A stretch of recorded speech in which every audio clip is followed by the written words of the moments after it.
something went on here, something went on there. And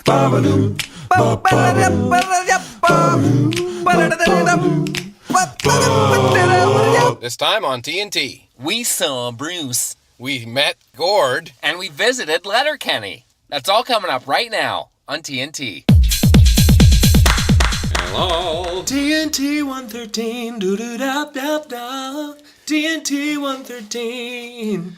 And we're together. We're together. Set the scene for the people. Set the stage. We are in the birthplace of Gordon Lightfoot, Orillia, Ontario, together. Where 98% of people said yes. Do you remember that ad campaign? Oh, yeah. Like, it was Anniston, wasn't it? Yeah. And they went to different towns across, I think Lunenburg was one. And Orillia, 98% of people said yes to Anniston. It was an ad campaign from, like, the early 80s, probably. I do remember that. Somebody's going to find it. We're going to be rocking the Mariposa stage this afternoon and evening, emceeing with the likes of, hopefully, a dropped-in Gordon Lightfoot. We're going to see. Fingers crossed. But here's what happened. He showed up last night. Yeah. There's always, Mariposa every year, though this is my first time here, Gordon Lightfoot tends to drop by and he'll just show up and play a couple tunes. Yeah. And we saw a picture of our bod Goose, who plays in Sloan. Yes. With Lightfoot backstage last night, and that was the first inkling that Gord hopped up a day before. Yeah, and it's actually still sunny, so he might show up again today. But On the summer side of life, he might get up and do a couple of tunes for us, especially once he gets wind that Bruce Coburn is the headliner. well, I'm sure he knows that, all right? He could be actually, I bet you Bruce is at his house right now. I bet Gord's going to hop up and say, when I turned down the headline spot tonight, I said, why don't you give it to Bruce because the kid's been working hard and could use a break. So this is what they do at Mariposa Festival. When your name's the likes of us, you get to stay at the dorm at Lakehead University. Lakehead University, which I didn't know they had a branch here in Orillia. So just to set the scene, we have adjoining his and his rooms with a shared bathroom, Bob. Uh-huh. So we gotta like knock to make sure the other isn't in the bathroom. Yep. We haven't had any situations yet. I can lock your door from inside. That's right. And you can lock my door from inside. Yeah. Or I suppose we could both go in there and both lock our doors so other people couldn't come in. Yeah. There's a variety of possibilities. Great Lake Swimmers are there tonight too, and my friend Russell DeCarl from Prairie Oyster, one of the best singers in Canadian country history for sure. And they're doing the full Last Waltz concert, which should be a blast. One of my favorite film/album/musicians getting together styles. Well, one of the highlights for me, we were in Fredericton for Canada Day last weekend. It was a good time, lots of bahds. Our friend Nick brought us there, which was awesome. And one of the highlights was I Mother Earth was playing on stage with Edwin, and they called you up to play percussion. We got up there for a little jamsy. There was no we. You got up there. Us drummers, me of the two drummers. I know. They said, we need a drummer quick. And it was like, well, why don't you go, Jeremy? Yeah, our the bod Daniel from the Mothers, the percussionist, said, hey, come on up, just like old times. So back in the day when we used to tour together, I would always hop up and jam with those guys because it's fun and they're great musicians, and it was just a throwback in my brain. Well, is it like riding a bike? Did you find when you got up there it came back pretty quick? Well, because I'm not a conga player by trade, but I had a great time. So yeah, it did definitely feel like we were off and on the wagon running. There was like an element of like there's so much fun stuff to play with that I might have overdone it a little bit, but hey, that's I think the audience would beg to differ. I didn't realize what a jam band they are. Yeah. Like, they take a 4-minute song and make it 9. Well, Jag is a fantastic guitar player, and I think they're one of those bands that were always... Some of my favorite bands always had an element of showing their own individual performance, like showcasing their skill, having the ability to kind of jam on their own terms, and that's why a lot of those types of bands that do it. I mean, from Santana to the Grateful Dead to the band. I mean, whenever they do that, it's kind of a break for the musician to enjoy themselves, because that's why they play music, is so they can just have an element of improvisation to it too. I dug it, and it was awesome to see you up there in your element. And one of the neat things about festivals like that and like this one is you get to see some old favorites. Like, I'm really excited to see Gordon Lightfoot. Yeah. I'm excited to see Great Lake Swimmers. But last weekend in Fredericton, we saw Glorious Sons for the first time. And in the words of Kim Mitchell, those guys plow. Yes, they were fantastic. And I found out afterwards they did a show in Moncton at like 5:30. Yeah, that's right. And then they did the 9:30 spot, or it must have been a little later in Fredericton. They burrowed on through. And They really put on a show, man. They were great. And, you know, the first 5 rows of the place were singing every lyric and hanging on every note. And by the end of it, everyone was going crazy. Yeah. Yeah. It was a fun weekend, Bod. It really was. It was nice to spend Canada Day in Freddie. So indulge me while I ask again about festival living. We bumped into Russell DeCarl on our way in here. He was on his way over to do a workshop at Mariposa. Is that what most festivals are like? No, not normally. I mean, it works for... I think Mariposa is more of a collective of a lot of folk artists, and probably for these musicians that are here, it's kind of like a reunion of sorts every year. So I'm sure a workshop would entail just people that are into the craft getting together and listening to him play and talk about the songwriting process and all that stuff. So this is a little bit different here. Mariposa is kind of a individually happening scene. It's like squishy. It's Yeah. kind of like Old Home Week. Like the Bare Nakeds played here last night, but they probably burrowed back home, right? Yeah, for sure. They probably didn't stay at Lakehead University in the dorm. They burrowed past Burrells Creek all the way back home. We drove past Burrells Creek. How Yeah, awesome was that? Not my mom. Not the creek that runs through the Taggart's, Taggart's Right. property. But she The spells actual it differently. BerYl. This was Burls. All the Beryls I've known in my life are barrel. Yeah. How is she burl? Well, I think it just got just called Burl so much. I'm sure she was like, it's Barrel, and then it's like Burl. After a while, it was like, don't care what it is. And my dad being kind of the broken down Scottish New York accent, just I'm sure Burl was the way it works. Did he have a brogue when you were a He kid? had a hardcore Scottish accent when he grew up in New York, but then he kind of adapted to the New York kind of Bronx, his buddy's accent for the 50s, and then by the time he got to Toronto in the 60s, he just sounded hammered. So you never knew him with a Scottish accent? No, not when I was growing up. But he can rip into it pretty good. Ronnie? Yeah. I guess Roddy Weekly! I guess we can confess, because by the time this comes out, Yeah. it will have happened. What? Our plan is tomorrow, because we're road tripping in the summertime. right, road we're going to go down and visit the Letterkenny guys in Sudbury, and they don't know we're coming. Yeah, they don't have a clue. I like a surprise. It's going to be fun. Yeah. We'll never be closer, and they're in production right now. So we're going to go down and lay some new swag on them. Yeah. I guess we can announce, too, that we've partnered with the guys from New Scotland. Yes. An awesome clothing company from Halifax, all Canadian made. They did a couple new designs for us. So we're going to have some new Bud merchandise. And the best part is these guys have retail outlets. One in Dartmouth, 2 in Halifax, and 1 at the Halifax airport. And they're going to carry our TNT swag. How about that? How about that? New Scotland clothing action with Taggart and Torrens. What's not fun about that? It's fantastic. Yesterday, we had our kids' party. Carol told both of the girls they could invite their entire class to come over for some bunch of balloons and some Sunday making and just some general running around mayhem. Summer partying. I think we said to them beforehand, if it goes well, we could do this every year. And that was a lot of kids. There were like 36 kids there. That's the best, isn't it? Is it fun? Do you like it? It really was. We were having the discussion beforehand about whether it's best if people drop their kids or it's best if they stay. What's your gut tell you on that?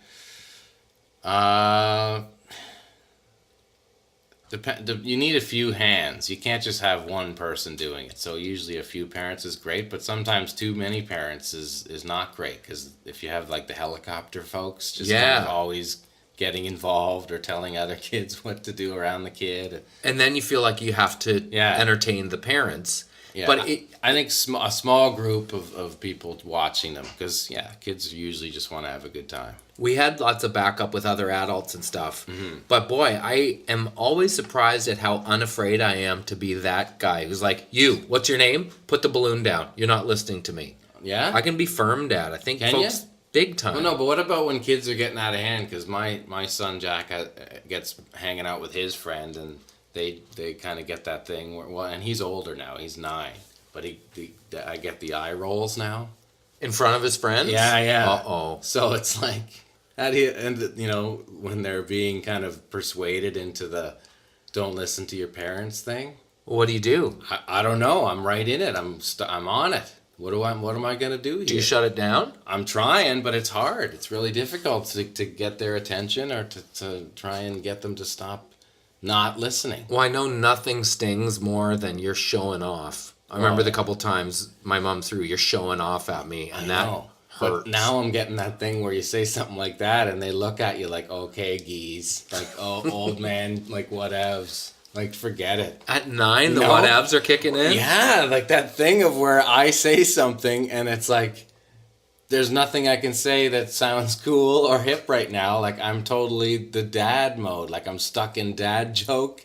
My son sometimes, like, they're like, not funny. That's Dad. Not funny, and it's like making them cringe.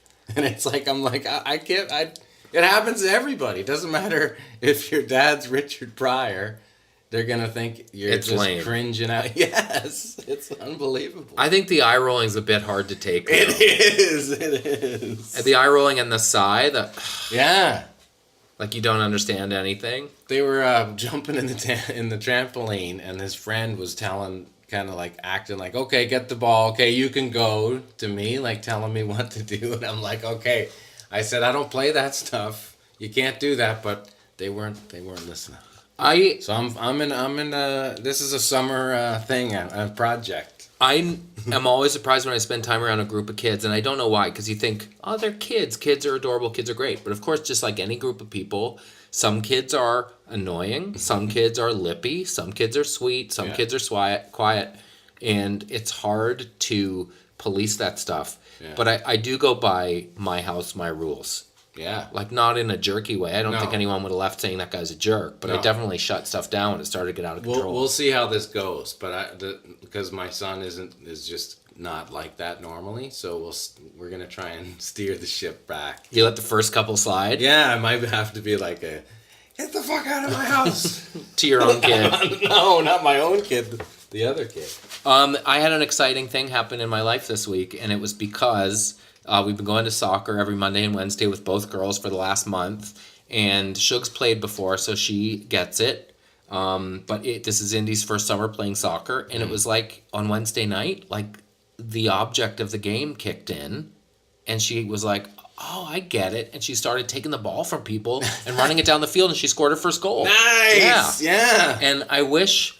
I cared less about her scoring her first goal because she'd come so close several times. Yeah. And just her confidence was so boosted by it. And I don't want to be the guy in a rage or in a lather pacing, the length of the under 6 field. Yeah. But it was really exciting. But it's funny because Annalise, when she was playing last summer, was the same thing. Like, it's just this whole group of girls all chasing the ball around. Yeah. And it's just nobody really wants to be aggressive and get the ball, so they're just kind of all laughing and running and kicking the ball. And then there's like the one kid, like you said, that gets He's it. a savage. And they get like 7 goals.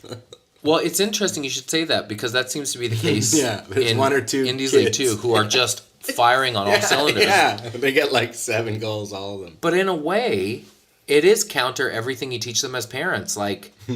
Shug will step aside to let someone come through with the ball because she doesn't want to be rude or mean or take the thing from another kid. Like, it is different. It's hard to explain that, oh, no, it's okay in this particular context to be a total nightmare. Yeah, and Jack's the same, and John. Like, they're getting to that level now. It's like where they're starting to understand either you have to be aggressive or you're going to get bowled over. Right. So, yeah. Who's playing, like, super competitive? Jack is. He's on a team, the rep team, where they have to practice 3 times and play tournaments out of town. And it's a lot. It's a little bit more, but I mean the level that he's getting to is great. So it's fun. It's good to know competition when you're young, and if you're into it, they don't like keep score necessarily. It's not about winning, but it's more about like technique and the way they pass and having that kind of being in position, and it's pretty interesting. I like the fact that Monday nights is like drills, and then Wednesday night is like a game, so they get a little bit of both. Obviously, it doesn't really matter in the big picture who wins. They don't actively keep score, but I'm a firm believer in you win some, you lose some, as being an important lesson in life. Are you looking forward to our roadie tomorrow? Yes. We have a nice 7-hour roadie tomorrow. I know. It's going to be 3 hours to burl down to Sudbury. Yeah. Say hi Burl to the up. Letterkenny buds. We're burling up. And then we burl down. Then we're burling back down to Toronto because I have to get back to work on Mr. D, and you have to get back for summer commitments and stuff. Yep. Soccer and what have you. Yes. We started shooting the 7th season of Mr. D last week. That's a great gig. Mm-hmm. It's in Halifax. It's great hours. It's nice people. It's making funny faces on the TV. Yeah. And I've promised, because the last couple of months have been pretty intense, I've promised myself, with the exception of one gig, I'm going to take September off. Wow. Because October, when the book comes out, We're rocking. Yeah. And the first week that the book comes out, October 17th to 24th-ish, we're kind of in the middle of Canada. Mm-hmm. And then, is it now the second week of November? Looks like we're in the West. the West. Yes. Including Vancouver. Mm-hmm. So really stoked for that. It's a nice little... we're actually, by the end of it, we'll be touching everywhere and probably... Maybe throw in another East Coast run towards the end of the year. Yeah. Something just to tie the whole thing together. Yeah. To talk to the buds with the book in hand. Yeah, it'll be really fun. Mm-hmm. Good times. Giddy up, bud. So do you want to talk about what we're going to try and do on this episode today? Because we're gonna actually do a couple of things. We're going to play a few games. We're going to do a little Andrea and them. Yep. And we're also going to maybe record a little road trip fun. Sounds awesome. Yes. We were debating actually recording the whole episode on the drive. Yeah. But then we were worried that the sound might not be awesome. Yeah, we don't want to interfere with the car driving. But hitting the post in the car might be fun. Might be really fun, little especially 5 now minutes. that we've kind of nailed the sound thing. It feels like we're tempting fate a little bit to try to mess it up by doing it in a moving car. But we have a sick Ford Taurus. Yeah. Total upgrade from with- the Hyundai Elantra. And Mac Daddy rims. Mac Daddy rims. Yeah. So your special Canada aired on Canada Day on CBC, and I got really nice and positive feedback. Yes, it was good times. But it's funny how... It was funny. Thanks, bud. I think my mom said, and I think I've said this before, she made 100 birthday cakes in the time that she was kind of mom of 5 kids, and she burnt one, and she says that's the only one we ever talked about. It's funny how you get a lot of positive feedback and people really liked it, and this, Thank You Canada, Atlantis video traveled far and wide, has close to 2 million views. It just Awesome. went crazy. And by the way, I should mention that it was Atlantis herself that gave us permission to use the song eventually, because we weren't having much luck with Universal and it was hard to get through the labels and stuff. Nice. It's meant to be like a sweet tribute to the country and celebration of the cliches, not unlike we do on this show. But there were a couple of people that go out of their way to be mean-spirited in their criticism of it. Yeah. And it's hard not to engage, but it always feels better when you don't. Yeah. Or just, I find that it's best to not talk about those situational opinions or people because that's what they want. You know what I mean? I've been there with reviews on albums or live shows or whatever, good or bad. You just have to kind of talk about what you're doing and not cater to all of a sudden somebody's opinion meaning something just because they tied some nice words together, good or bad, about you. Well, the thing is, in a couple of these cases, these people are professional grumps. Yeah, and they always are. Anyway. There's no second gear. Like, what's your long ball if you're a professional grump? Because the most you can ever aspire to is even grumpier. And I think the thing that chafed for them was that it was intended to be sincere and it was intended to be our kind of, but seriously, at the end of a very silly hour. Mm-hmm. So out of context, I guess their knock was that it was too saccharine or something. Wow.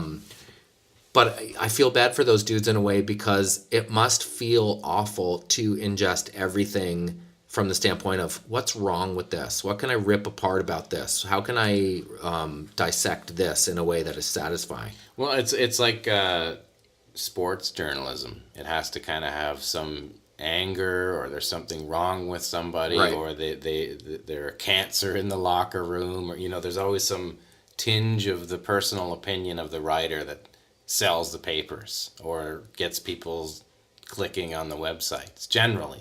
And it's always those type of writers that are like the same guys that are getting throwing their names thrown around where I can't stand this person, or if you see any tweet by them, there's a barrage of hatred after it every single time. Right. But they're the most popular writers for some reason, you know what I mean?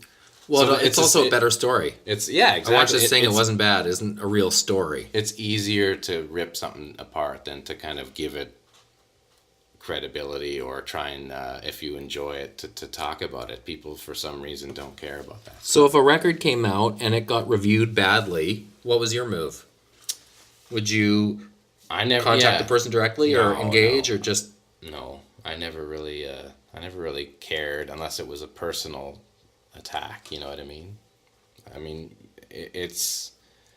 You can't... I don't think I could say you're right or wrong or care if somebody hates the music, because that's their own personal opinion. Right. It's when it's about somebody or there's something wrong with a person in the band, or when they start getting personal about it, that's when it takes a different form. But that's kind of life these days when you're in social media. Everybody has an opinion, and no matter what you say, there's always a percentage of it that's going to be annoying. And don't get me wrong, I like and welcome criticism, and, it's not all wrong. You know what I mean? Yeah. It's just part of the gig, bud. Part of the game, let's... 113 is just getting rolling. Yeah. It's our road trip spectacky. Fucking ready. Oh, it's 8:15 in the tambourine, and I'm gonna go. Oh, hang on it. Wrench, idea, part 2, take 2. Oh, it's 8:15 and I'm... Oh, hang on.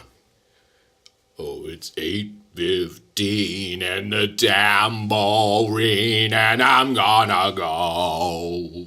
And it's 8... Oh, Laramie. No, what? Sorry to freaking bother you. I just, I'm just writing. I'm trying to write here. what are you writing about 8:15? It's just a song, man. It's just like I'm... AM or PM? Nighttime, man. It's a bit personal. What's the symbolism of 8:15, I wonder? It's a long story, okay? It's just about I have me. time. It's about me, and like I was at this castle, and this girl in a dark dress. Hang on 1 second. I'm just going to pause Jeopardy because I was doing some squats. Can I at least finish here? What? Yeah, go ahead. I'll be right back. You just carry on. Take 3. Wrench. And it's 8:15 and the tambourine, and I'm gonna go. Final Jeopardy, this fellow bet $0 because he was enough ahead that the math checked it. What? Andrea, I'm What? trying to write here. Well, I'm just right curious about your process because... What do you mean, right curious? You're talking. I'm trying to write. Can I write? Yeah, I'll be like a fly on the wall. You won't even know I'm here. Just let me record this, okay? I can't. I gotta get the idea out. This could be a hit. Well, now I've always wondered that. Like, do you have to feel sad if you're going to be right artistical? Andrea, please, I don't want to forget this idea. Hang on a second. fine. Just be quiet. Do you want me to hit the record button or something? Shut up! Come on, wait. Wrench, part 3.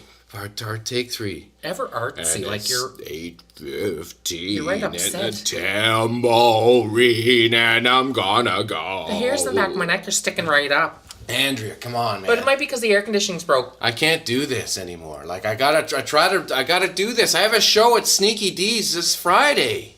Laramie, can I ask you something? Just like if you write about what you know, right? When you're writing a song? Yeah. So if I was going to write about what I know, it'd be about, like, DiGiorno and, like, my job's okay and, like, one of my car lashes blew off the Cavalier. Yeah. It sounds like what you're writing's right dark. Well, you know, you know how I am. I mean, look at my clothes. I mean, look at my eyeliner. I mean, look at my gloves. Yeah, but really, what do you have to feel so bad about? It's like you have a case of the grumpies. That's just the way I work. Do you need a hug? No, I don't, Andrea. I just need some time to write. Okay, well, maybe I can write it with you. Like Islands in the Stream. I'm sure Kenny and Dolly sit down beside each other. Could you just please let... Yeah. Take 4, wrench idea. And it's 8:15 and the tambourine, and I'm gonna go. Okay, Andrea, I've always wanted to do, no. like, when they do the harmonies. This isn't gonna work. Just try it again. I'd love to be able to send Okay, something home. And it's 8:15 and the tambourine and I'm gonna go. Is that what you do when you're singing harmonies? You just like pick one note and you sing that over and over again? That's like a vacuum note or something. What is that? Well, it's funny because I do sing a lot with the Dyson when I'm sucking up the crumbs, Chippy's crumbs on the living room carpet. And I do often find it's in the same key. Chippies. Guess what? I got his and hers Chippies at Costco on the way home. You have your own bag. Oh, that was fun. Do you want to watch Wimbledon with me with his and hers Chippies? Got your whites? I went to Clay Cafe and I made you your own bowl. It looks like it says pair me because the paint ran a bit. There's a place by me where you do that. You then make your pots. Yeah. It's called Your Fire. No. Yeah. Yeah, and it's spelled Y-O-U-R. Of course it is. It's spelled. Of course it is. So I guess it means it's your fire, like you bring it. And Oh my gosh. Let's have a contest with the buds for the best pun business name. TNT pun business name. Send us a picture of the place in your town. There are so many in Halifax, and most of them are hair salons like Curl Up and Dye or Hair Today, Gone Tomorrow, or Cut Above the Rest.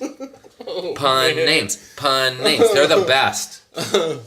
Oh, I got it. We gotta have a game with the pun names. Let's do it. Ready? We just had, okay, so we give a pun name and you have to guess what it is? Yeah. What the business is? If it's real or not. Okay. We just had an idea between sections that maybe Mr. Magic is Andrea's dad. Yeah. How has that never occurred to us before? I don't know, but it will happen in an episode coming up. He does the chicken and egg Yeah. magic trick on Laramie. Laramie's trying to do something else. I have to tell you before we get to the pun business name, Joyce, who is the inspiration for Bonnie Hill, turned 90 on Canada Day. Congrats. And she lives alone, and she's awesome. And as you know, she has Jose the Blue Jay. Mm-hmm.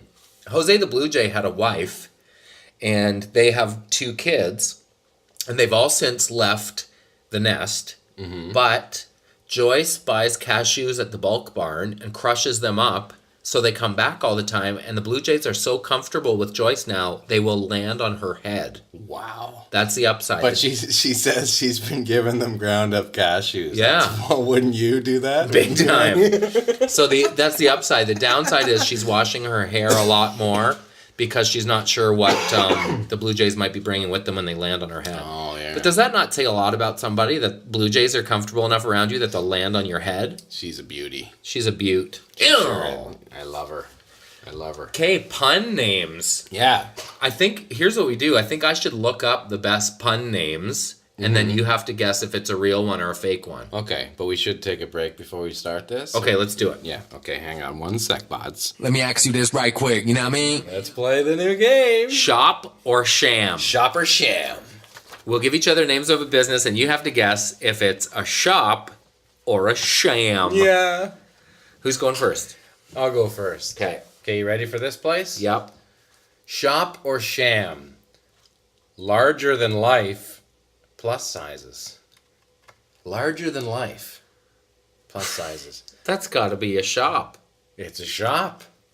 Okay. Okay. I'm going to give you 2 in the same category, All right. and you have to tell me if they're both real or they're both fake. Okay. These are flower shops, Okay. Austin Flowers, and Florist Gump. Shop or sham?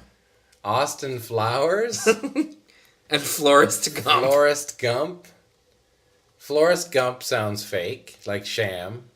And Austin Flowers, for some reason, sounds like a shop. They're both shops. They're both shops? Florist Gump. Oh, man. I love that someone had that idea and then was like, oh, what the hell, let's call it that. Okay, you ready for this one? Yep. Shop or sham? The organ donor. Keyboard rentals. Shop or sham? Oh, man. Come on down to the organ donor. Keyboard rentals. Shop It's or so sham? it's so sick. It must be a shop. It's a sham. Is it? Yeah. Okay, I'm gonna give you 3 names. Okay. And one of them is a sham. All right. These are all food-related stores. Okay. Bread Pit. Oh no. Bread Zeppelin. No. Tom Shanks. Tom Shanks? Yeah. Like Mayor Tommy Shanks? It's like a meat. Like a meat place? Yeah. I would say Tom Shanks is a shop. Tom Shanks is the sham. No! Okay. The other two are real? Bread Pit and Bread Zeppelin are real. Bread Pit. That's ridiculous. Bread Pit Bakery. I'm getting a soup down at Bread Pit today. Okay, here's Hit one. me. Gottfried or Gottfried Electric. Gottfried. Come on. Gottfried or Gottfried Electric. Like Gilbert Gottfried? Kind of, yeah. Shop or sham? Again, it's so sick. I'm going to say it's a shop. It's a shop. Gottfried Electric. Okay. Yeah. Faux. You know faux? Yeah, like F-A-U-X? No, P-H-O. Oh, faux. Okay. Faux shizzle. Faux shizzle. Faux shizzle. Faux shizzle? Shop or sham? Shop or sham? That sounds like a shop. That's like a shop. Some hipster Faux shop. shizzle. Yeah. Trying to be all cool. Okay, ready? Yes. Forced dump plumbing. Oh, come on. Forced dump plumbing. Shop or sham? Come on. Shop or sham? Forced dump plumbing. I hope more than I can even express that it's a sham. It's a shop. Oh my gosh. What do they do? Forced dump! Forced dump! More than forced dump. What do you mean, what do they do? They Like when there's forest dump? No, forced. Like a forced dump, which Oh is even my more. gosh. That's even more dirty. Forced dump. Yeah. Like, you're going. You're going. It's going. Forced dump. It's going. Okay, this one might be my favorite. Thai, T-H-A-I, Tannic. Thai Tannic. Is it a- shop what is- or sham? what's- Thai restaurant. Oh, Thai Tannic. no way. That'd be a good name for a tonic. Titanic. Titanic. I'm going to say that's a shop. Titanic is a Yeah. shop, yeah. Definitely a shop. It's as ridiculous as I've seen. Dead sleep mattresses. Dead sleep mattresses. Oh my god. Shop or sham? Come on down to Dead Sleep. Whatever you like. From Casper to Stearns and Foster. Dead sleep. Yeah. That's a sham. That is a sham. Okay. Nice one. Who the heck wants to dead sleep? Here's 2 computer-related ones. Bits and PCs. And Allen Cartridge. No way. Shop or sham? No chance. Alan Cartridge is definitely a sham. It's a shop. No, it's not. Allen Cartridge. Oh my god. What is it, like a Radio Shack It's deal? like a place to get a cartridge. Allen Cartridge. Like ink? Or just like Yeah. gadgetry? No, like cartridges, like for Ink. Yeah. Did you know that ink's the most expensive liquid on the planet? Why? It just is. I have Wasn't never. it's like $50 for one of those little tiny things. I've never even considered what ink is. Yeah, but it's a liquid gold. What is it Liquid really? diamonds. What ink is? I Yeah. think it's like from, what is it from? Do they use that? Everything seems to be from like fish scales Yeah. at the end of the day, right? I don't know what ink comes from. Ink?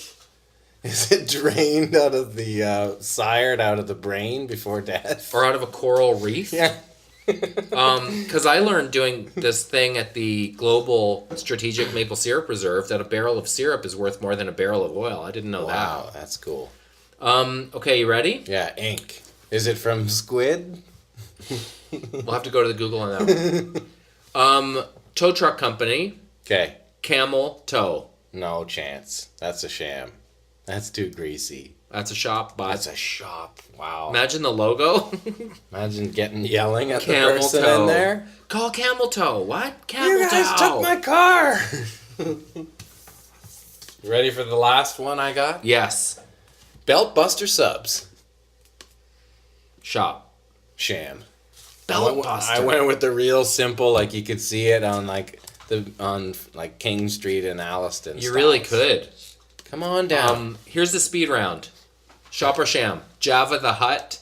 Shop. Correct. Planet of the Vapes. Shop. Correct. Indiana Bones and the Temple of Groom. Is that like You drop your pets off there to get groomed and stuff. pet shop? Yeah, shop. Jean-Claude No. Van Man.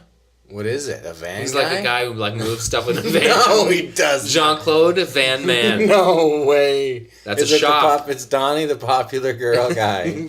Do him like saying. Okay, guys, the only He guys. comes to your C'est Jean-Claude Van Man. What do That's you a need? shop. What do That's you need real. picked up? Here, I'm calling this place. Ring, ring.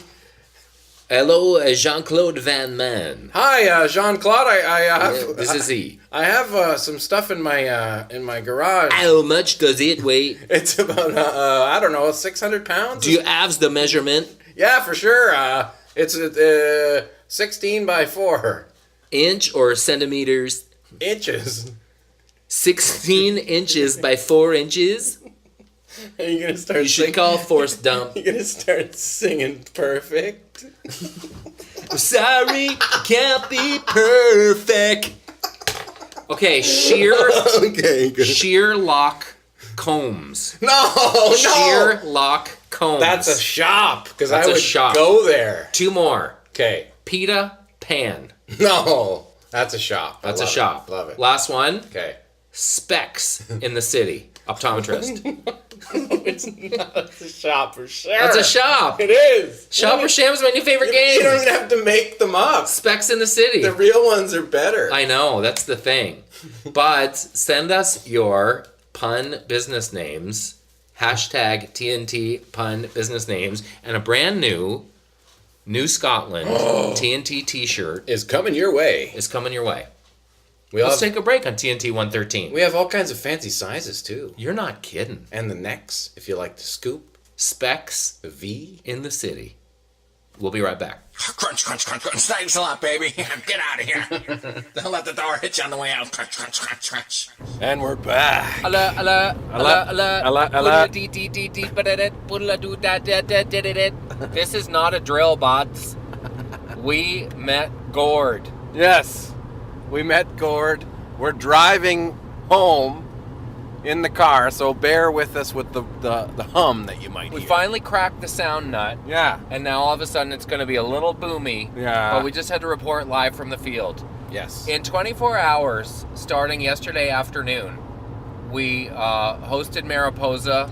Bruce Coburn was the headliner, and then we pulled off a sneaky Sudbury surprise visit to the set of Letterkenny. So as far as Canadianity goes, that's swinging bells, bud. We got it on lockdown, not to mention the getting to watch Bruce Coburn from side stage. Well, let's start there Yeah. because I knew he was a monster and his, musical chops are well documented. But it says a lot about a guy who can come out by himself with a guitar and keep the audience wrapped. And as someone pointed out last night, you know how good he is because there was a downpour in the middle of his set Yeah. and nobody moved. No. And to sit there and like when he started, I think it was when he started wondering where the lions are. I just started feeling like I was in like a place that I didn't think I was gonna get to, like that perfect. The sun was out, and he's just sitting there, just kind of, looking a little frail, like when he walked up there. But as soon as he sat down, and started playing, he's just such an incredible guitar player. Well, it's also the weirdest thing to say about a performer, but he really sounds like Bruce Coburn. Like his voice hasn't faltered or waned or evolved or devolved. Yeah. He still sounds as good as he always did. And man, to make one guitar sound like that many guitars all at once is incredible. And I'd be curious to know if some guitar nerds listening know why, but he has 2 patch cords going in the bottom of his guitar. And one, I think, is going to the amp, and the other one's going to a pedal board, but I've never seen 2 patch cords, 2 quarter-inch patches in the bottom of a guitar. Some kind of happening new technique that Bruce is holding on to there. Well, and he's got Secrets. he's obviously got this little wall of sound. There's a guy named Jerry Jackman who's our boom operator on Mr. D this summer, and he's from Newfoundland. Yeah. And he did sound for years in Newfoundland for live music events, and he did it for Bruce. And he said that he likes to have kind of monitors in front of him and monitors beside him. Mm-hmm. And we discovered that the sound on the side of the stage was okay, Yeah. but when we stepped away from the stage, the sound was unbelievable. And Yeah. that's because we were hearing his little feed. And he uses in-ear monitors, which kind of surprised me, because sometimes the guys that have been around for a long time don't, right? Yeah, and by having in-ear monitors, there is no monitors on stage, so you can't hear his voice that loud. So when you went out front, it sounded exactly, it was like so loud and present. The guitar sounded incredible. And actually, some of the versions of the songs that he did, like Rocket Launcher, I preferred him just playing it acoustically. For some reason, they just came across like incredibly. I really dug it too. And one of those classic, like, it's obviously more of a concert than a show. Yeah. He just came out and sat down, and the banter was kept down to a dull roar. And as you pointed out, even some of his newer jams that you don't know as well were still like innovative and interesting and melodic. Yes. So it was the greatest night. We got to hang out with Russ. How Russell about that? DeCarl, former lead singer of Prairie Oyster, and maybe while you're listening, you could take a second to Google this guy, because just the very look of him makes me happy. Yeah. He's the real deal, man. He's an old-time country crooner, but means every word that he sings, and his guitar is like 100 years old, and he's just a character. And the fact that we were staying in a dorm. Yeah, we were staying in a dorm. So that was kind of interesting. Yeah, it was fun. Sharing a bathroom. Yeah. And afterwards, after the show, we were hanging out with Russ, and people were playing guitars in that little commune room there. Yeah. So it was a great vibe. It felt like we were almost like in university, even though I've never been. Okay, so I've never been either. Yeah. Let's talk about the Gord of it all. Yeah, the Gordness. He is Gord. Yeah. In Aurelia, as you might expect, and at Mariposa especially. And backstage at Mariposa, as there should be, there is a real deference to him. There's a real kind of awareness of where he is and what he's doing, and people kind of part the seas as he walks through. Yeah. So apparently, if history dictates, he kind of decides or doesn't to hop up on stage and do a couple of tunes. We can now confess that in our early version of the script, it said he was going to hop up on our night, Sunday night, to play a couple of tunes. In fact, he hopped up Saturday night and did a couple. So people weren't really sure if he was going to get up Sunday, because sometimes he likes to be there to play, and sometimes he likes to just come for the hang. Yeah. And I think, have the ring kissed and be feted as he should be. Yeah. So he didn't get up and play, but we did meet him. Yes. We got the pick. We got to see him, and we actually got to hang out with his daughter and talk to his wife and his ex-wife. Yeah. It was pretty cool. Yeah, we actually spent much of the night talking to his ex-wife, who was a lovely lady. Yeah. Very nice. Funny, sweet gal. And then that was it. Yeah. So we had our picture. It was a brief exchange. I think the look on our faces says it all. Definitely. We were pretty happy about getting it. I think I can say honestly that was kind of the dangling carrot for me of the whole night. Yeah, and that's kind of why we were there, to be honest. Yeah. And as great as it's a great festival. Probably one of the coolest run festivals I've ever seen in terms of not just the stuff, the great food and the great location, but the people were so nice that, the fact that they had like blankets at the front of the stage, and like they were there Saturday, so nobody took their spot. Like there were Canadianity everywhere. The fact that people weren't taking other people's space. So the first like 50 feet were all blankets that people were going to be there, but they weren't yet. But the bahds just wouldn't take their spots. That's pretty cool. So big thanks to Michael Hill for having us there. Yep. It was really a cool experience. And as far as Canadianity goes, I mean, Mariposa's legacy dates back a long time, and you hear the stories of Dylan, right? And Joni and Gord and folks showing up kind of unannounced. And, Lightfoot got turned down the first time he wanted to play there because they thought he wasn't quite ready. And there's some great stories about people jumping up on stage unexpected in the last minute. Cuddy and Keeler have done it. Yep. So that's it. We're roadieing. We got the roads going. We've come up with some pretty crazy little characters that maybe we should put them in the pod this week. Yeah. Let's drop them in. There's a few. Yeah, we've got 3, and I think you're really going to like these. They're pretty fun. Yeah. It's fun to be in the same place because we can kind of workshop some of this stuff and figure out how it should go. But they're a little out there, and they're kind of self-contained, and they're characters that could easily repeat. Yeah. And they were really making us laugh, and hopefully they'll make you guys laugh as much as it did us. We have, where are we at? We're driving, I'd say we have another 3 hours to get to Toronto. Yep. So we're going to rock some jams, and I guess we'll probably... you want to play maybe a little road game or something like that? Awesome. A little roadie? So let's let Tim drop in one of our new little characters. Yeah. And we'll be back. Well, Pastor Pat, we are just tickled pink that you could join us for dinner this evening. Oh, can you pass me the new potatoes, please? Yes, but consider yourself warned. They just came out of the scalding water, okay? Hot. Oh, hot. Hot. Oh, dear. What? Jesus fucking cockroach, holy cocksucker!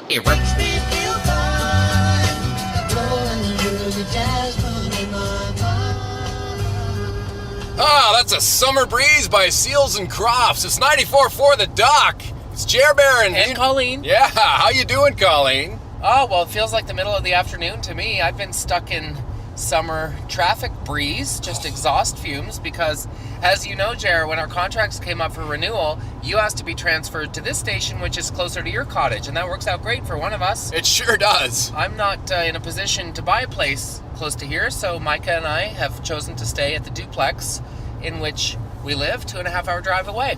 Have you had a chance to see, there's some I was in Bala last week, there's some basement apartments that are available. You might, Micah could probably work at the ice cream shop there too. Well, as you know, I don't make nearly as much as you, so in the meantime, every single dollar I scrape together goes to either gas to drive up here or to Micah's Jeet Kundo. You know what, I have a little Dora tent on the front lawn. Maybe you guys can check that out for the weekend. Maybe sleep in the tent, you and Micah. It's a little small, but it might work out.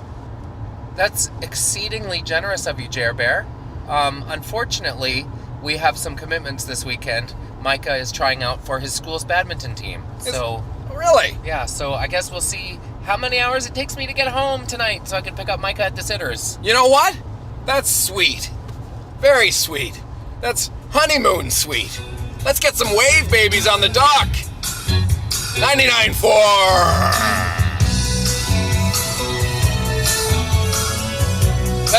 I don't understand that with the tension today. I mean, it just feels a little weird today. I don't know why you're talking like that. Jerry, you know when the last rating book came out, they told us that the tension really works, that people really like it. So no matter what's going on in our private lives, we have to sound tense on air. That's just good business. To be honest, I gotta have you. I mean, this song's 5 minutes. Let's just get to the bathroom. We've talked about this. On-air tension, off-air sexual tension. Come on, people can never find out our secret. Let's get into the bathroom. Not at work. It's not going to happen. Oh no. What? We're hot. I know we're hot, but you're going to have to wait until... No! The mics, we're hot! We're on the air! Oh my Google. Welcome to the tour of the House of Commons. Folks, I thought we should start in the Confederation Room. This room is especially of note because it's the biggest common space in the entire... Sir, I'm sorry, I'm going to have to ask you to not vape. That's the first rule on the tour today. What's that? There's no vaping Parliament Hill. Don't even worry about it. Sorry, I am kind of worried about it because part of my job is to conduct a safe and fun tour and historic place. How big is this room anyway? It's well, if you could see the far end of the room through the cloud of smoke, you'd see it's 79 feet to the other. Sir, I'm gonna have to ask you to stop vaping. It's raspberry, man. It's fine. Don't worry about it. Sorry, everyone. Maybe you folks could take a look at the 6 crystal chandeliers that adorn the seat, sir. Vape guy. What? It's zero empathy, Matthew. Hey, Aunt Margaret. How are you, Ed? Good. It's a really nice day out, so I'm not going to stay for long. But I just wanted to pop my head in your hospital room and just see how you're doing. Things, they're not great. Wait, is that one of those beds that like moves up and down? Oh, the doctor was in and she told me that Is this the handle that you use to move it up and down? Sick. Sick. Matthew, Sick. the doctor told me that Hang on a sec. Does it go all the way flat? Matthew, That's so sick. the doctor said How far does it go up? Matthew, Sick. I'm dying, Matthew. I'm dying. I'm dying to try that bed. Are you allowed to get up or no? Matthew, they give me 3 months to live. Look at the rocket nurse. Is she on your floor all the time? Matthew. Oh, she's coming in here sick. Zero empathy, Matthew.